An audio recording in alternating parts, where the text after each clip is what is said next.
El Congreso finalmente despachó la ley antiterrorista, la que tiene un punto polémico, que es el uso de la tecnología IMSI Catcher, que apunta a la interceptación de llamadas telefónicas y que ha suscitado la crítica de parlamentarios del Partido Comunista y del Frente Amplio.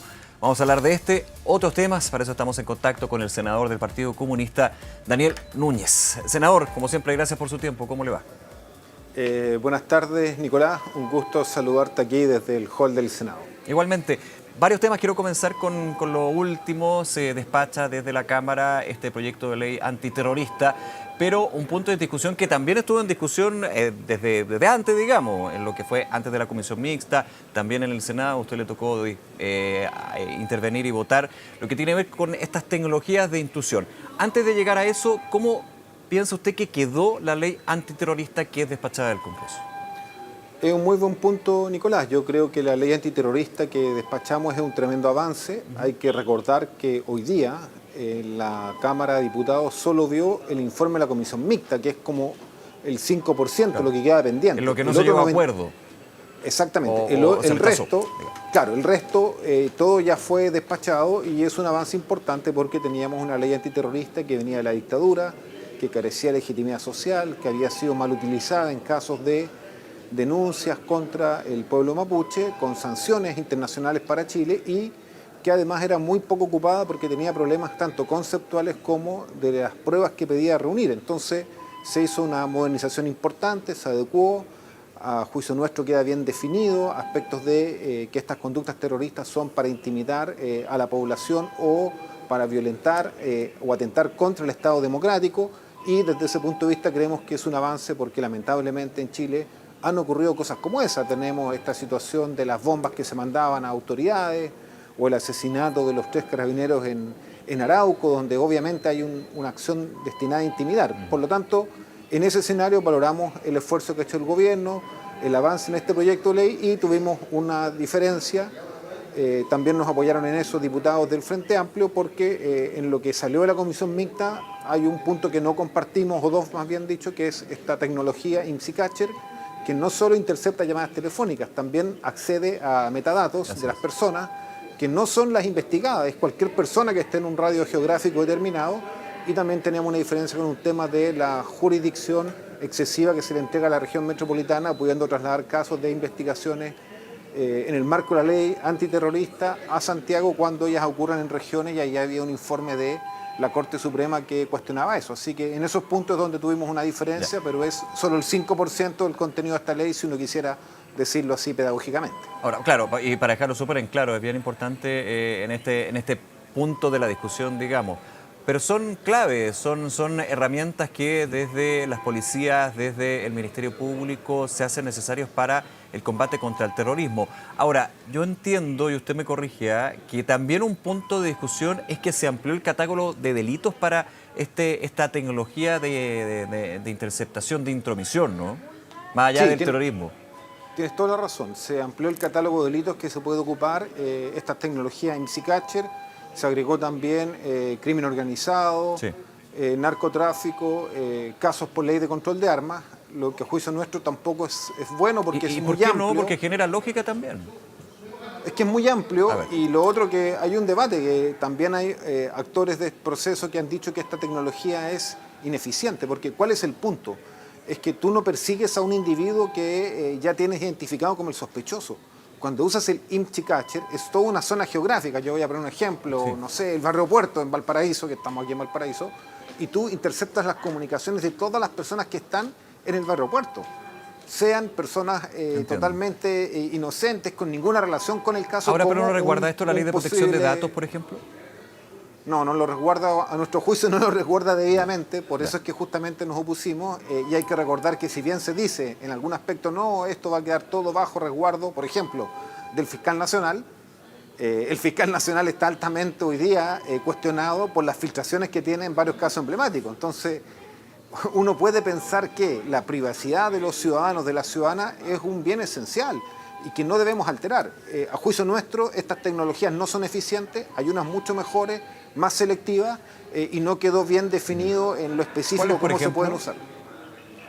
Bueno, mira, eso no es el rubro a destacar, pero hoy día a nivel de los avances tecnológicos, mientras más focalizado es la investigación hacia las personas, más exacta es. Porque si yo intercepto todos los teléfonos de un sector geográfico, los metadatos, obviamente después tengo que seleccionar esa información. Pero da indicios también para llegar a un tarea. camino hacia los verdaderos delincuentes, digamos. Estoy aplicando solamente la lógica, entendiendo también que hay un punto en términos de... Y aquí vamos a lo que tiene que ver con la tecnología. Siempre lo dicen los expertos, no lo digo yo, para que quede claro, pero estoy de acuerdo en eso. No es la herramienta en sí, sino cómo se usa la herramienta y cuáles son los límites que tiene esa herramienta, que eso es bien complejo también. Bueno, a juicio nuestro, el informe de la Comisión Mixta no logró circunscribir bien el uso de esta herramienta y desde ese punto de vista la intimidad, la privacidad de las personas es un bien esencial de la democracia y nosotros creemos que las policías con técnicas y métodos selectivos pueden obtener mucho mejores resultados. Por lo tanto, creemos que no usar el IMSI Catcher no afecta en nada el combate contra las conductas terroristas que puedan surgir, ni tampoco contra los grupos criminales o las bandas de crimen organizado o narcotráfico. Ya, ¿cómo llegan a esa conclusión desde lo práctico y técnico, digamos, con asesoría, digamos, de expertos más allá tecnológicos de combate de organizaciones criminales internacionales, para tener también en el fondo de lo que ha sido la discusión? No, yo no estuve, Nicolás, en la Comisión Mixta. A nosotros como Partido Comunista nos representó la diputada Alejandra Plasencia. Yo tengo mucha confianza en la labor que desarrolló. Ella integra la Comisión de Seguridad Ciudadana de la Cámara y ahí tiene un buen equipo de asesores, así que yo me he basado en lo que hemos trabajado. Claro, usted dice que va a ser una herramienta ineficiente. Estoy apuntando solamente a eso. Te estoy respondiendo. Ya, pero solamente porque la diputada Plasencia lo establece así, digamos. O sea, la información que hay y que está públicamente dicha por todos los actores es que el IMSI Catcher no es una tecnología selectiva. Es decir, si yo describo, identifico a una persona como sospechosa de conductas terroristas y la quiero intervenir sus comunicaciones, lo lógico es que use la tecnología que va directo a ese teléfono, a esa localización, a esa persona, a sus correos, y no una tecnología que intercepta todas las comunicaciones en un territorio determinado. A mi juicio, no sé, para ti eso es ineficiente. No, yo le porque yo voy a tener... No, yo te estoy respondiendo. Está ¿Por qué bien, voy a tener yo que saber la información de 5.000 teléfonos celulares y metadatos que hay en un sector cuando quiero investigar a una persona? Pero para llegar a esa persona. Es que, bueno, la investigación policial, si tiene determinada esa persona, tiene que tener la capacidad también de ser intrusiva en ese sentido. Nosotros lo que entendemos, yo no soy experto en el área ni voy a darme ese rango, es que hay tecnologías que lo permiten y que hoy día las usan las policías. Sí, para cerrar este tema y ir a otros también, diputado, agradeciendo su tiempo como siempre, la ministra del Interior decía, es una tecnología adecuada, esto en particular.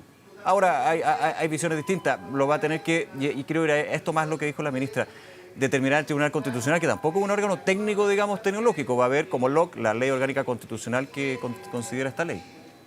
Nosotros creemos que es una oportunidad que esto vaya al Tribunal Constitucional, tal vez ahí se pueden precisar materias, acotar y nos parece que efectivamente ahí puede haber una mirada más específica aún a esta temática.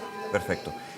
Diputado, otro tema, hay muchísimo en el Congreso, a lo que va a ser ya el cierre de este año legislativo, ¿no? Bien intenso para variar. Lo que tiene que ver con la reforma previsional, hay un cronograma donde se habla de un acuerdo que está muy cercano pero a la vez muy lejano en términos de la reforma previsional, ya pensando en enero en la Comisión de Trabajo del Senado. ¿Usted ve un acuerdo muy lejano o muy cercano en una reforma tan importante y tan estructural? Sinceramente, Nicolás, yo no te podría decir si está cercano o lejano. Tengo la experiencia o el precedente de lo que nos pasó con la ley Corta y Sapre y con la votación de la ley de presupuesto.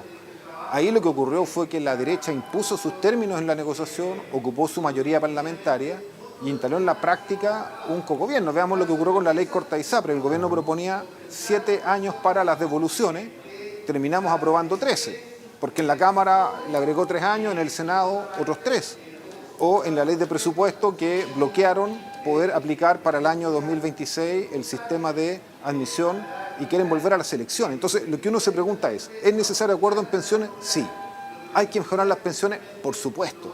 Pero tenemos que hacerlo en una negociación en que ambos actores cedan y no una negociación en que la derecha al final impone sus términos y el gobierno termina cediendo en casi todo. Así que me parece a mí que el acuerdo es necesario, pero tiene que ser sobre la base de que realmente se mejoren las pensiones, que realmente regulemos la industria de las AFP. Sí. Y en ese sentido entiendo que esto todavía le quedan algunos días de debate, de trabajo. Yo no sé muy bien los tiempos, no podría especular al respecto.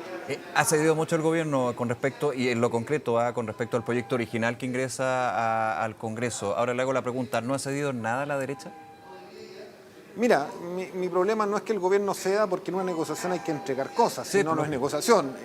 Tampoco uno puede pretender que el proyecto del gobierno salga al pie de la letra de cómo entró. Lo que yo cuestiono y espero que no ocurra es que se nos instale el cogobierno de la derecha desde el Parlamento, donde al final los proyectos de ley del gobierno se desnaturalizan. Yo espero que eso no ocurra en materia de pensiones y confío mucho en las capacidades de la ministra Jara para avanzar en ese sentido.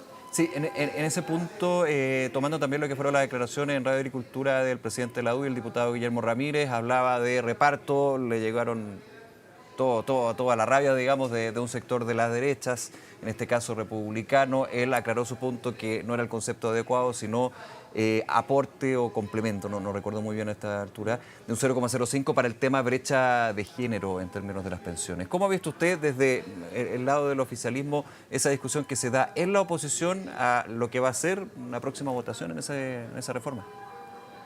Bueno, la verdad es que cuando uno negocia necesita que los actores en los cuales están en la mesa sean responsables y serios y tengan capacidad de llegar a acuerdo. Da la sensación que la UDI está asustada, está pauteada por el Partido Republicano y que propone una cosa, los republicanos la retan a la UDI y la UDI echa pie atrás. Entonces eso obviamente dificulta un acuerdo, dificulta una negociación.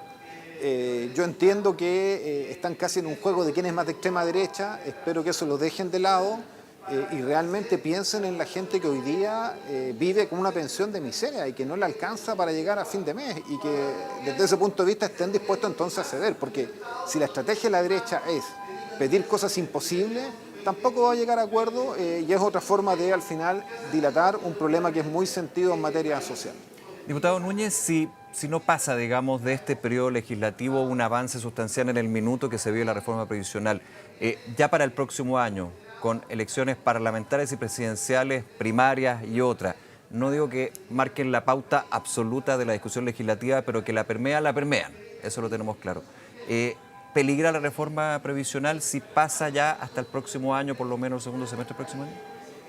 Mira, yo creo que en materia previsional, que es un tema tan sensible, la necesidad de mejorar las pensiones va a estar presente hasta el día 24 horas antes de las elecciones. Así que si tú me preguntas más allá de la viabilidad política, creo que es un deber mejorar las pensiones y es un deber que no quedemos solo en decir, como hay campañas, solo nos vamos a confrontar. Así que yo espero que haya acuerdo y hasta el último minuto, mientras haya gobierno del presidente Gabriel Boric, hay que mantener ese esfuerzo. Ahora, lo que yo sí creo es que hay a veces situaciones que son políticamente difíciles y es lo que creo que puede ocurrir, por ejemplo, con la reforma del impuesto a la renta, en que hay que ver cuál es la viabilidad política de hacer cambios profundos. Yo creo que en pensiones hay una presión social, pero en el tema de la reforma del impuesto a la renta yo creo que hay poca viabilidad política porque los grandes empresarios están extremando las demandas, pidiendo no una rebaja al 25 como se ha escuchado, sino que al 23, entonces es difícil que hayan acuerdos cuando tú extremas las posturas. Ahora, lo que se critica es la compensación de esa eventual rebaja al impuesto corporativo, el impuesto de primera categoría, al impuesto de los que más ganan, digamos, que se ha trascendido, sería sobre los 6 millones de pesos. O sea, la crítica ha ido más por ese lado. ¿Usted cree que hay un tema de pesimismo ideológico, como ha dicho el presidente Boric? Yo creo que acá el problema que hay es que si yo bajo el impuesto a las grandes empresas que están en el régimen semi-integrado de 27 a 25, tengo que también desintegrar el sistema, es decir, le voy a cobrar impuestos 2 veces a las personas que son los dueños de esas grandes empresas. Eso es la base para que sea algo que tenga equidad en materia tributaria. No obstante eso, deja como se dice, un proyecto de ley que es fiscalmente neutro, que no genera nuevos ingresos. Y yo creo que el Estado requiere nuevos ingresos. En mi opinión, debería reponerse el impuesto a los súper ricos como una medida de este acuerdo en materia tributaria que hasta ahora no ha estado presente en la discusión. Ahora, que estuvo contemplado, de hecho, en el proyecto original de reforma tributaria que fue rechazado en general en la Cámara, ¿podría ser repuesto, usted cree? Yo creo que sí podría ser repuesto porque hay un proyecto de ley que está en el Senado, que fue aprobado en la Cámara y está en la Comisión de Constitución del Senado. Por lo tanto, solo basta que el gobierno patrocine el proyecto de ley del impuesto a los súper ricos que está en el Senado para que ya sea un proyecto de ley que estaría en segundo trámite y que sería muy fácil de lograr en el marco de un acuerdo más general su aprobación. ¿Y por qué no lo patrocina? Tiro la pregunta, digamos, ¿no podría entender los distintos factores que llevan a eso? Es una muy buena pregunta. Yo se la haría al ministro de Hacienda. Creo que es necesario patrocinarlo y me parece que en el escenario actual es una medida que es razonable si le van a bajar el impuesto a las grandes empresas de 27 a 25 para promover la inversión. Bueno, subámosela a los grandes patrimonios que están en ahorro, no son inversión y no son gastos que hoy día estén yendo a inversión. Así que me parece que es totalmente razonable junto con la desintegración del sistema. Senador, en los minutos que nos quedan, Dominga, Comisión de Ministros, lo que ha sucedido luego de la resolución del primer Tribunal Ambiental de Antofagasta. ¿Cómo lo lee usted y también cómo deja el gobierno en términos de una definición que se dio dentro de la institucionalidad medioambiental?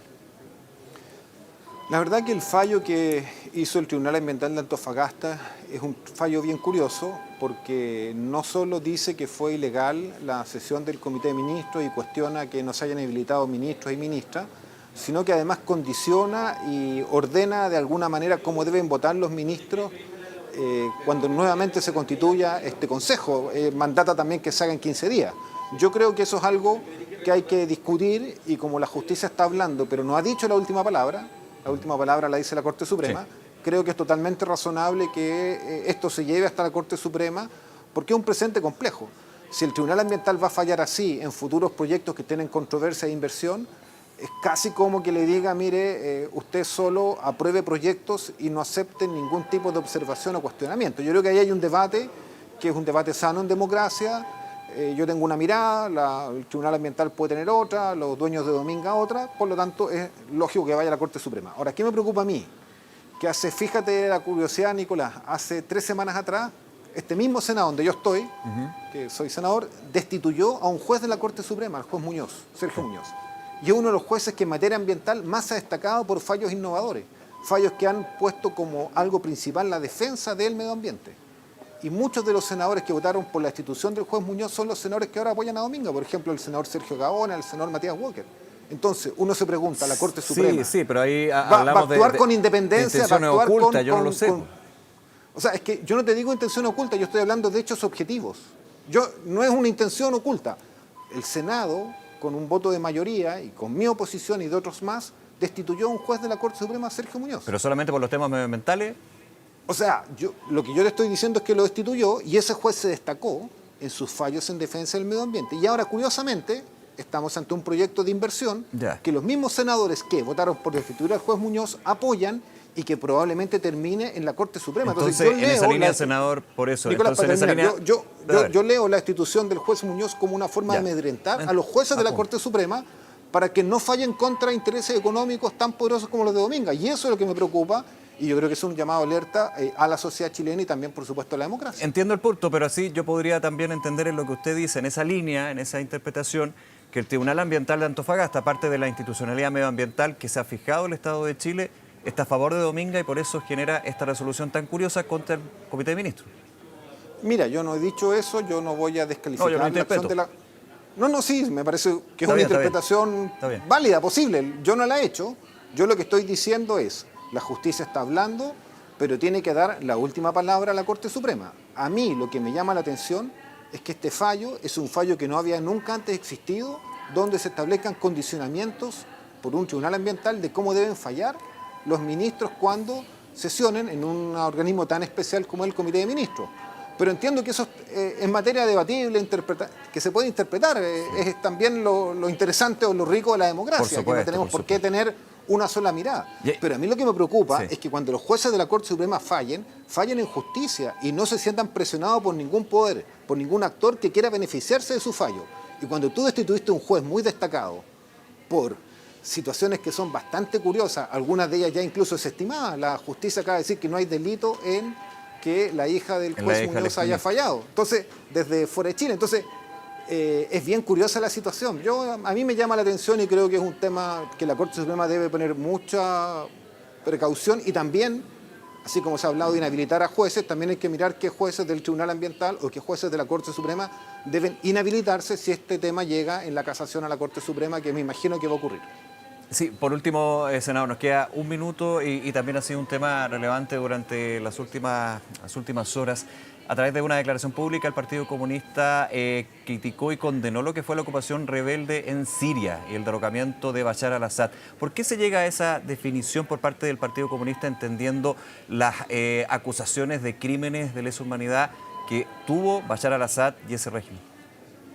Mira, acá claramente hay una situación en Siria que uno no puede catalogar de democrática, donde hay un presidente derrocado que gobernó muchos años y antes lo hizo su padre. A mí, donde gobiernan los padres, los hijos por décadas, hay sospechas de que no hay el cumplimiento de las normas democráticas. Yo por lo menos en eso no te podría decir que hay ningún apoyo, y la declaración del Partido Comunista en ninguna parte habla de apoyo ni cataloga democracia siria. Ahora, lo que se hace es constatar un hecho objetivo que ocurrió, y es que hubo una intervención militar, llámele golpe de Estado, agresión de grupos rebeldes por las armas, y que por la fuerza se tomaron el control del país y que hoy día tienen sumado a Siria en un caos. Y a mí lo que me preocupa, sinceramente, es la situación que vive el pueblo sirio.